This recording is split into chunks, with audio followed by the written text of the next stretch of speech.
Hi, everyone. Welcome to the Neurology Nook. This episode is a little different, and we will not be talking about neurology today. Instead, we'll be talking about the newly emerging healthcare model, direct care, also known as direct primary care or DPC. Today, joining us is a special guest, Nir Patel from Austin, Texas. Mr. Patel is an engineer by degree, but an entrepreneur at heart. After helping build and grow his wife, Dr. Katrini Iqbal's direct primary care practice called Direct Med DPC throughout Central Texas, he's worked on this over the past 10 years by shielding patients from the broken healthcare system and learned that the group health insurance system was also severely broken. So he started working with employer groups to teach them how to break free from it. He founded Virtuous Benefits, which offers insurance plans that are affordable, transparent, and that provide employees and their families with the highest quality DPC or direct primary care. DPC is a membership based healthcare model where patients pay a monthly fee for unlimited access to their doctor and basic healthcare services. So, Mr. Patel, can you take us back to the beginning? What were some of the key moments or experiences that led you guys to create this successful DPC practice? Absolutely, Kelly. Thanks for having me on the show. So, our story goes back to 2014 when my wife came home from an exhausting urgent care shift and Mm, completely defeated and was like, I can't do this anymore. I need to quit medicine or find something different. And, that got us thinking like we had no idea what that different would be. She started exploring kind of other practices that build insurances and realized very quickly talking with her friends that were working in other practices that build insurances that it's the same thing. They're always there's always gonna be an administrator or some corporate person that's forcing you to see 30, 40, 50 patients a day yes. and, and not giving you a chance to listen to your patients and having you bang on the computer to put in codes to be able to get paid for that visit and take your work home and and do it all over again the next day. And so that just was something that was not of interest at all for the next 30 or 40-year career. And so Absolutely. we had talked to a friend of ours who had just started his DPC or direct primary care practice in Austin. And he told us, this is something you guys really need to explore. I think this is the future of primary care. Absolutely. It sounds like you guys realized pretty quickly that it was the right model for both the provider and the patient. It's filled a need that regular primary care didn't. Can you tell us a little bit more about that? Certainly. So we had no idea how this was going to go. We learned about the model, basically learned that it's a membership and you can create your practice however you want. And so Sure. we opened up in February of 2015 with a one tiny room and just my wife and zero patients.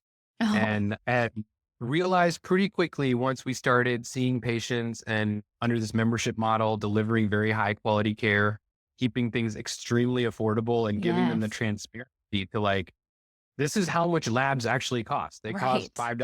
$5, right? They don't cost hundreds of dollars or thousands of dollars. Oh, yeah. And this is what happens when a doctor works for you instead of an insurance company. Yes. They're going to spend an hour with you and they're going to get to ask you all the questions that you've always wanted to be asked and have Yeah. these meeting conversations that you've never been able to have in the traditional system.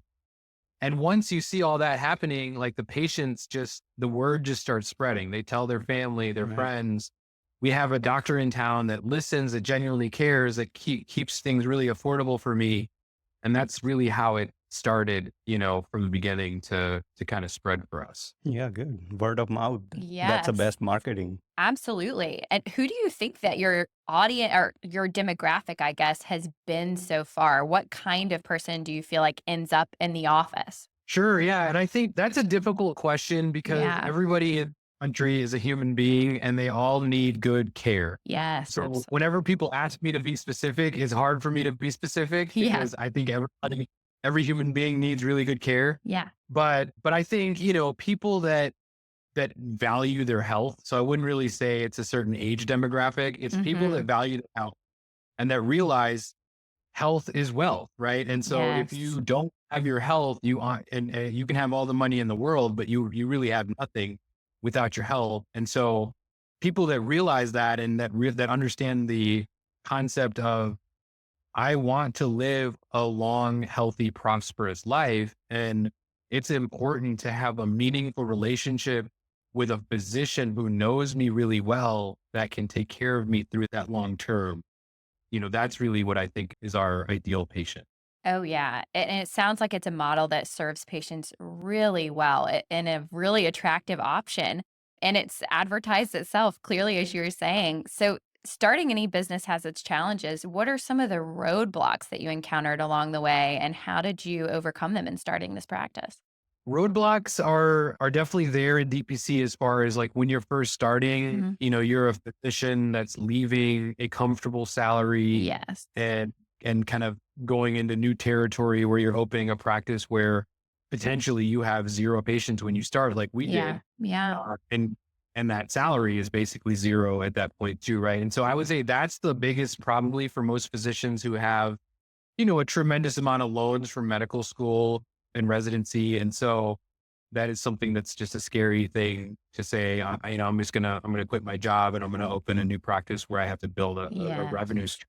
Um, The way we kind of, approach that is my wife worked some jobs while she was building her patient panel. And so did some PRN work with a few different clinics around town to help supplement some of that lost income while she was building her patient panel. mhm. And that worked out great. And she was just able to kind of shed those other jobs as she got to certain income thresholds within her practice. And then eventually, went full time with the DPC practice. We now employ several other physicians in our practice and they do the same thing or similar things. And so it definitely works out in the long term. Well, that's Yeah, great. that's a great growth. Actually, when I started this model, it's not necessarily called DPC, but maybe DSC, direct specialty care, because I was providing neurology services.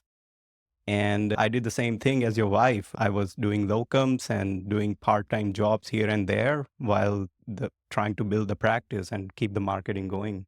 Can you give me an example of what DPC practice can provide to the patient that the conventional model can't? Question. Sure. I would say DPC can provide about 90% of everything that people need for their health. And people are Wow. generally shocked. Wow. Yeah, people are generally shocked when I say that to them because Yeah. they're like, how is that possible? And how are you a different doctor than, the doctor that I'm used to seeing because they can't provide, 10% of what I need for my health. And so the way that I answer that is physicians, primary care physicians, family medicine physicians, internists, pediatricians, they're trained in medical school and residency to handle about 90% of people's health. They're trained very broadly Right. because that's what primary care is. It's Mm. let me learn a little bit about everything. I'm not going to be a specialist of anything, but I'm going to learn a little bit about everything and enough to be dangerous in every. Yeah, And managing so like a chronic conditions and a sore throat and taking stitches and all that common stuff that people need. absolutely. And so the reason why people don't see that in the traditional system is because again, those doctors are being forced to see 20, 30, 40 patients a day. And so there's only 8 hours in the day, right? In the workday. So if you're seeing 40 patients, you can't spend more than 5 minutes, seven Right. minutes with each Right. person. And so in 5 or 7 minutes, it really doesn't matter, how brilliant of a physician you are. You can't do anything other than send them to a specialist for something that you know how to do if you had more time, Yes. or give them a medication that they might not even need, but they paid their copay and they want something for this visit.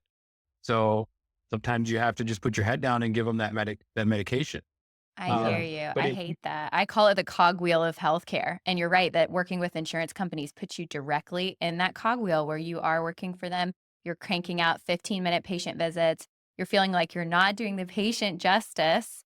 And you're feeling you're not doing what you set out to do. You're going home burnt out with charts to finish. And it's just not the most effective way to do things. Absolutely. I'm glad that you're paving such a wonderful and new path here. Thank you for continuing to share that with us. I love hearing about it.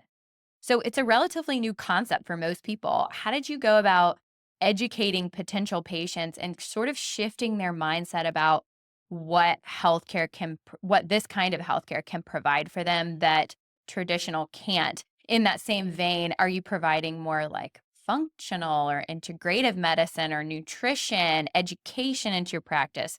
that maybe they wouldn't get in that short visit. Tell me about that. Yeah. So you said the key word right there, education. Yeah. That is the most important thing in the direct care model, is educating the general public, Yeah. because right now they're being educated by insurance companies, which unfortunately have a tremendous amount of greed built into them. Absolutely. And so education is very important, right? And so we do that in a lot of different ways. We get out into our own communities and educate our communities, right? Through the Chamber of Commerce and through different speaking engagements and different organizations about why we left traditional medicine to do DPC and why it's better for a patient compared to traditional medicine that, is essentially sick care and that keeps someone at a constant level of sick, rather than, focusing on prevention and wellness and getting them healthier. We also use the power of social media. Yeah. Yeah, and we have seen that. Yeah. Yeah, we have seen a lot of educational material and posts from your doctors on Instagram. They love doing quick 30 to 60-second videos, just, speaking from the heart about something they're passionate about in medicine. And then we get that out there, kind of posted everywhere so that our communities are seeing these posts and getting educated about what doctors can actually do to help keep them healthy. And that traffic to our website and things like that. So yeah, education is absolutely crucial. And working in a traditional model, the insurance model, you can't spend time with education, and you can't spend time on social media for educational purposes. Or preventative care, because everything has to have a code to bill for, right? So, Exactly. no one's getting paid to give preventative care. And that is what makes it really tough. You need the time, you need the space to be able to educate people, because right now we are the country in the world that spends the most on healthcare, the most on medication, pharmaceuticals, but we are the sickest with the most chronic diseases in the world. Because education is not incentivized. No. And preventative care, wellness, what does it mean to be healthy? Not just how do we treat the sick, but what does it mean to be healthy? That's a big question. So Neer, can you go over like what kind of services your practice can provide, or a conventional DPC practice can provide? Certainly, yeah. So again, about 90% of the care that people need for their health. So your comprehensive annual physical. Our practice also provides the annual blood work panel as a part of the membership. Oh, that's great. Routine gynecology for women, unlimited office visits, and unlimited virtual visits. Wow. You mentioned that unlimited word is very enticing. Yeah, definitely. Yes, a lot of physicians do get scared away by that. They worry that, do I need to be on call 24/7 if I'm a DPC physician? And, really the answer to that is patients do need a little bit of training on how to operate in a DPC practice. And the reality is there is no emergency in primary care. Yeah. Because if something's a true emergency at 2 a.m. that can't wait till the morning, that's an emergency room visit. Right. Your primary care doctor is not going to be able to help you. And even a direct primary care doctor is not going to be able to help you. Right. If, there's a true emergency going on, like a heart attack. So, so there really isn't a true emergency in primary care. Our patients know to reach out to us during Monday through Friday, regular business hours for routine things, right? Feel free to reach out for anything that's routine. And then understand, like we all have families. We all want to spend time with our families outside of work. And so reach out to us for urgent things at night and on the weekend, right? We want to be able to help you. If it's the weekend and you're in pain because you have a UTI, like we want to be able to. And so those kinds of things we're happy to help with on the weekends and at night. But for everything else, just hold it to Monday through Friday routine hours.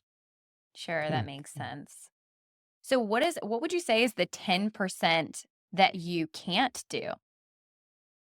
Good question. Sure, yeah. So I think Yeah.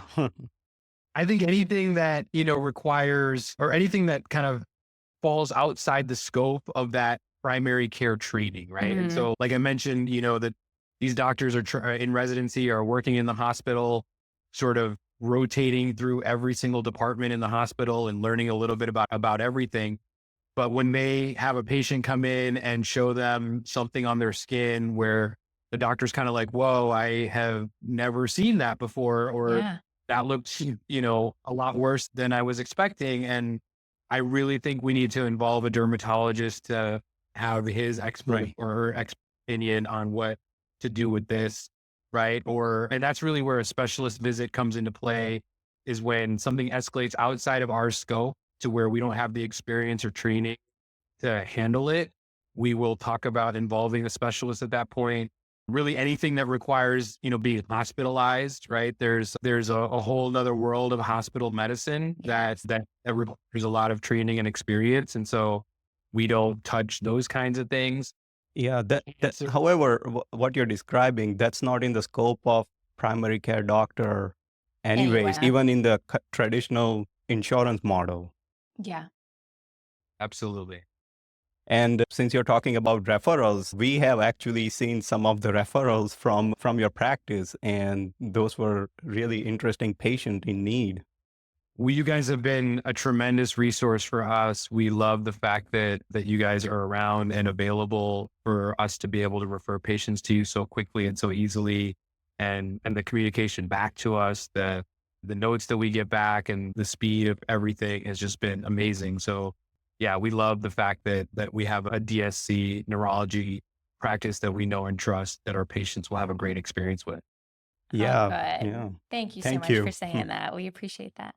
So what is your, it looks like your patients love DPC model and they also love our model. What is your typical retention rate since you are involved in the long-term care of the patient?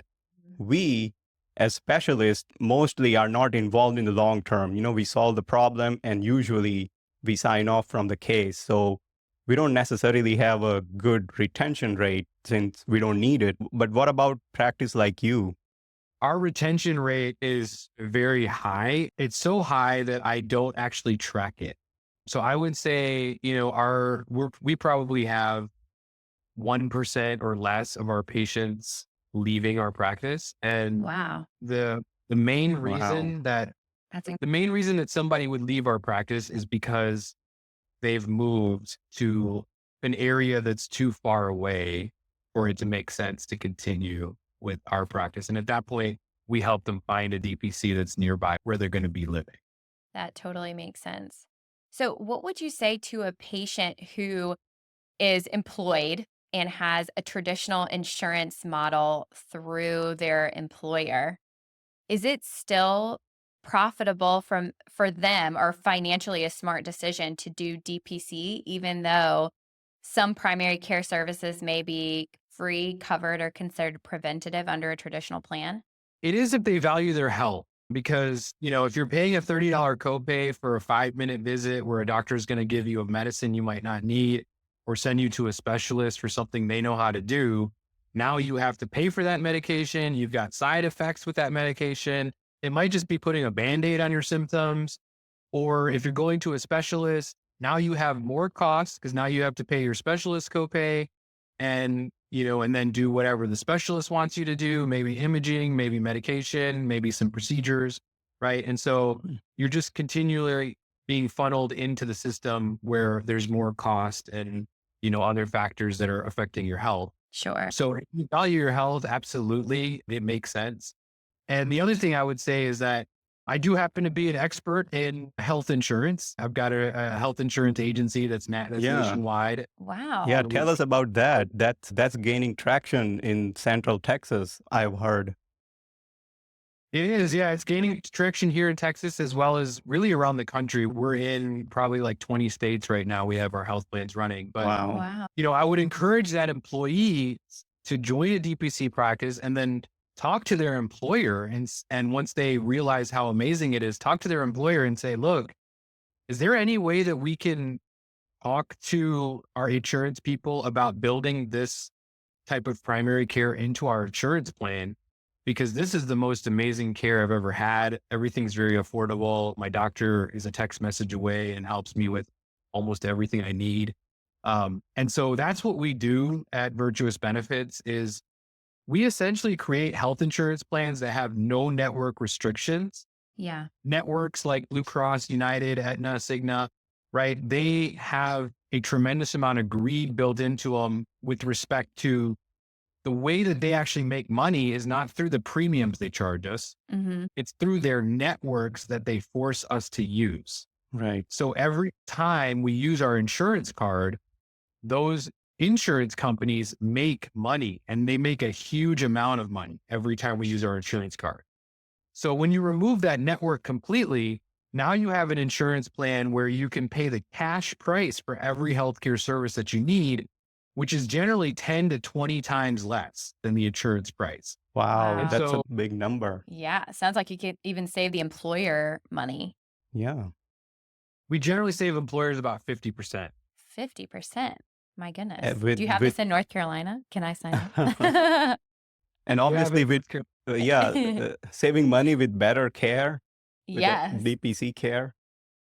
It's what we need. absolutely. So Amazing. since we're talking about the cost, can you give us some examples of what things costs at DPC practice, at your practice or a traditional DPC practice, like Mhm. what the routine annual blood test cost? Membership fee, Yeah. if it's tiered or if it's just one with different inclusives. Sure. So membership fees are kind of all over the board. You've got, thousands of independent physicians that are opening their own practices or have opened their own practices over the last 15 years around the country. And they all kind of do it their own way, whichever way they feel is the best fit for them. But you have membership fees, I would say, that range anywhere, somewhere around $100 a month for adults and half that for kids. Mhm. And now it's like a gym membership or like a Netflix membership, right? So you're just paying that one time a month, and you're getting unlimited care. Your patient can come in every single day if they wanted to. I would argue the physician is doing something wrong at that Yeah. point, but Right. Yeah. that's a different discussion, right? But you can literally come in every day. You can talk to you. You can you can text your doctor. You can ask questions outside of visits, right? You can do all these things, and none of it costs you anything extra. It's just that Wow. $100 a month that you're paying for this exceptional care. Very And then, transparent, I would Yeah, say. very transparent. and then you have a few ancillary costs, in addition to that, like blood work, right? So if a doctor wants to order some blood work on you based on your symptoms, like let's check some things, your costs, the DPC doctors, they get what's called client bill accounts with the lab, which gives them wholesale pricing on Yeah. labs. And it is the absolute lowest pricing that a lab will give anyone. So if a patient just walked in the door and said, I don't have any insurance, I'm a cash patient, they'll get a discount. But our DPC discounts are even lower than that. And Wow. so we pass along those discounts to our patients. So we tell them, hey, it's $5, to recheck your cholesterol. It's Wow. $12. That's great. That's a shockingly low number. Talking more about the membership cost. So you say approximately something like $100 per adult and half of that for a child per month. So in a typical family, it would cost something like $300 to $500 a month. And I guess you can supplement that with something like a high deductible insurance plan for some of those high cost emergency care. Mhm. Yes. Yeah. So most DPC practices have a family maximum. And so they understand, like, if there's a larger family, it gets unaffordable to just continue to add on if they're, regular prices. So they'll usually give couples discounts. They'll give family maximums where they cap it at a certain amount. But I think that $300 to $500 range is pretty accurate for a family maximum. Right. And then, of course, for employers that work with virtuous benefits, we're just completely transforming these traditional insurance plans, removing networks, dramatically reducing costs initially, and then dramatically reducing costs over time because we're paying the cash price, and we're also using DPC to help lower claims. Wow, that's amazing. That's really great. So, for your model, we've talked a lot about how it serves the patients financially. I know this can be a trickier question, but do you feel like it has served the physicians financially? We talked a lot about the stress that going to medical school can put on someone financially and the push they need to make money to make up for the time that they were in school, to make up for the time they are in residency, to pay back loans. They spent so much time, so many years trying to be a doctor. They deserve to be compensated, but the patients also, of course, deserve to have access to affordable care. So, under this DPC model, do physicians feel like they're fairly compensated for what they're doing? Well, I think to answer that, we should look at the kind of the historical growth of, or trajectory of what's happened with DPC, right? So I would say over the last 15 years of DPC really becoming mainstream in this country, you can see what's happened. So, when we started our practice 10 years ago, there were probably 100 or less DPCs around the country. Wow. Now there's probably 3 or 4,000. Yeah. And so, I think that's very clear that physicians are not happy in working in insurance-based primary care. And so literally every single month, there is a new DPC practice opening, and it's really multiple. And so we know it works from that standpoint. From the financial standpoint for the physician, they always usually start off with, a very low salary or zero salary, and then build their panel as it grows, or build their salary as their panel grows. The key, in my opinion, to be successful in a direct care practice is to keep your overhead low. Yeah. There's really no reason to have, you know, people that kind of are standing in between the provider or the physician and the patient. Hmm.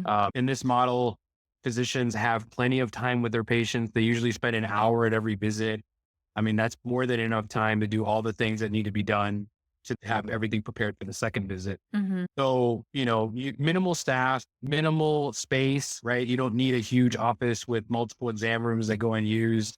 So You don't need that- staff to deal with the insurance companies. Oh, That yeah. takes away a lot Billing. of resources. Yes. Prior auth you don't need a people. huge, you don't need a huge billing team. That's right. Because Yeah. you're paying you directly. Yeah. So when you do it the right way and you keep your overhead low, and you're educating your community and you're growing at a good pace, I mean, there's no reason why you can't get to $250,000 to $350,000 salary, within a few years of starting your DPC practice. That's actually a That's- lot higher than I was thinking. That's me. Was it higher than what you were thinking too? I mean, Yeah, it's somewhat higher. yeah. But at what cost? So how much time do the DPC doctors spend at work? Like, for example, on the weekends, do they feel that they are always on call? Sure. So again, it's all about training your patients. You've Mhm. got to train them on how to operate with you. And you're always going to get those one or two patients that are still jaded by the traditional system and still feel like, well, this is how it's going to be over here. So I need to get everything in every second to my doctor. And so you need to let those patients know, hey, I'm here for you. I have the time to spend with you. I'm giving you the access, but I also have a family and I have other personal things that, Yeah. that I do out at work that I enjoy.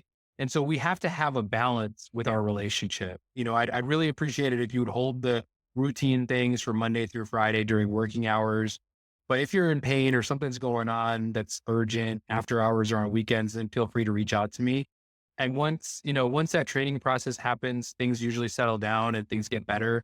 As far as time, I would say the general rule of thumb is a DPC physician will see about 1% of their panel in the office per day. So if Okay. they've got roughly 600 patients, which on average is where most DPC physicians will cap and become full, Hmm. then they'll see about 6 patients a day in the office. Wow. 600 And is so- actually a very small number compared to what primary care doctors in insurance models have. My cousin is a primary care doctor and she has panel of probably 2,500 patients Oh that my she was gosh. mentioning. So That's a lot. I guess she doesn't get to spend as much time with them, huh? absolutely, yeah. Yeah, I was going to say about 3 to 5,000 patients on the insurance side is what they sort of force doctors to see. So where do you think DPC practice is heading? What do you see things like 5 years, 10 years down the road? You think it's going to continue to grow or accelerate? You think more DSC or direct specialty care doctors are going to join, like specialists? And what are the challenges in the future? Certainly. I absolutely think that direct primary care and direct specialty care are here to stay for the long term. Again, that's been proven over the last 15 years that physicians are not happy with handcuffs that traditional insurance companies put on them. Specialists are continuing to come to this DSC model as well. Mm. You're seeing it in a variety of specialties. Obviously, you guys in neurology, gastroenterology, endocrinology, psychiatry. I mean, you're seeing it in so many different specialties where there's just more and more specialists that are saying, I'm not going to do this anymore either. I'm going to say no to the traditional system and I'm going to create my own practice and I'm going to take care of patients the way they deserve to be taken care of. Mhm. Yeah, that's interesting. Wow. Yeah, one of the challenges that we see in direct specialty care, especially in neurology and some other specialties, is some of the procedures and testing and treatment procedures that we do, they are very high cost. So I think that could prohibit them from entering into the direct care market. So some of the gastroenterology procedures are very high cost. So I guess those procedures can be done in the traditional insurance model, but lower cost procedures and basic consultations, preventative care that can be done under direct care model. I think you're right in certain circumstances. For a lot of procedures, though, I think there's a common misconception that, these things are just enormously expensive and there's no way around it. But when you actually dig into the details, you realize it's actually the hospital that is overinflating this claim, right? Like, let's use a knee replacement, for example. Yeah.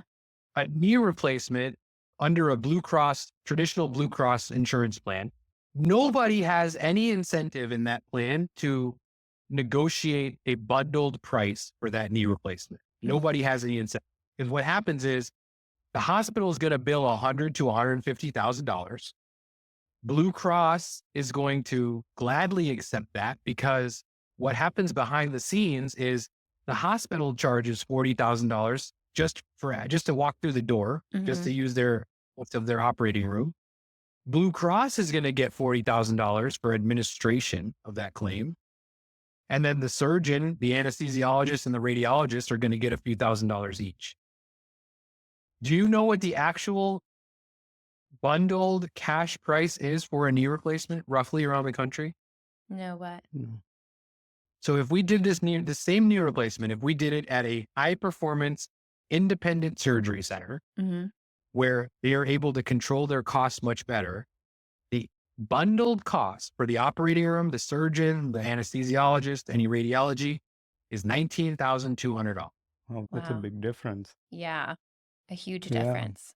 Absolutely. And so And this is what obviously, like the free market forces help to keep the costs low.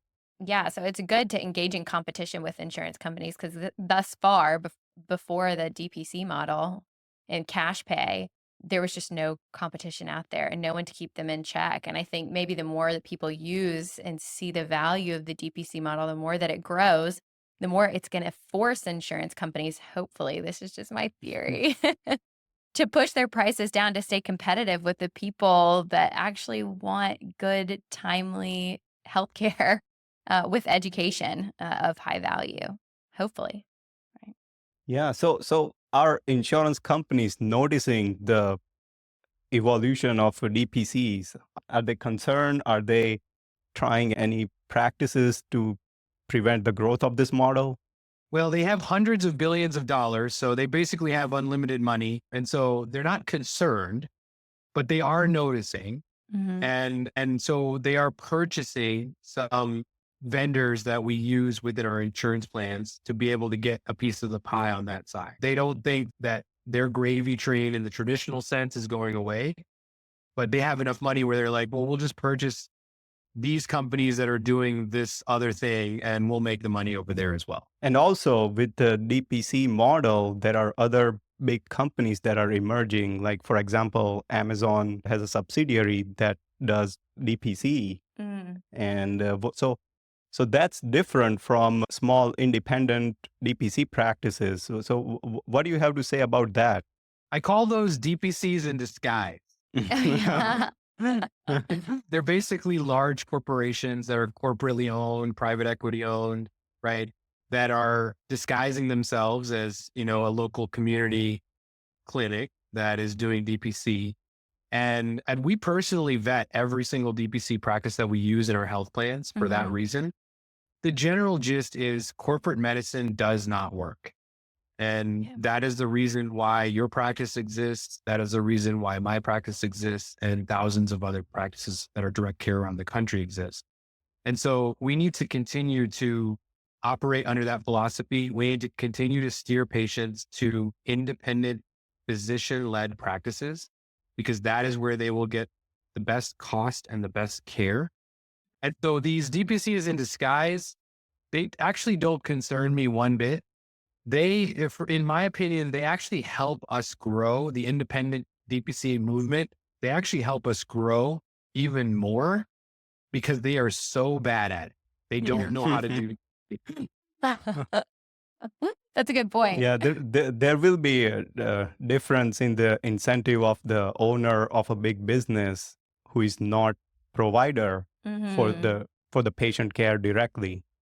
Yeah, I think that's part of the problem in the first place with healthcare right now. It's not physicians, providers, people who are actually right there with the patient directing the care. It's administration that's probably 6 steps back from what's actually happening in patient care on the floor of a hospital or in a clinic.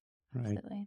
Do you have anything else to add that we didn't discuss? I think this was really interesting So conversation. informative. I Thank you think so much. I really honestly want to look into this for myself and my kids as well. I think it could be really useful. And can you remind people also, where can we find you online? Your website, Instagram handle, if you have that, where can our listeners find you? Absolutely. If you're in the Austin, Texas or Central Texas area and you are looking for a great DPC practice, feel free to look us up, Direct Med DPC. Our website is www.directmed.care. We're also on Instagram and TikTok and LinkedIn. Nice. And then for Virtuous Benefits, again, we're a nationwide insurance agency that is disrupting the American health insurance system and improving it for everybody that gets employer sponsored healthcare throughout the country. So tell your employers to check us out, reach out to us, have a conversation with us so that we can educate you about a different way of thinking about health insurance and paying for it and getting the care through it. Our website is www.virtuousbenefits.care. And you can get all the information there and reach out to us through our website. We would love to hear from you.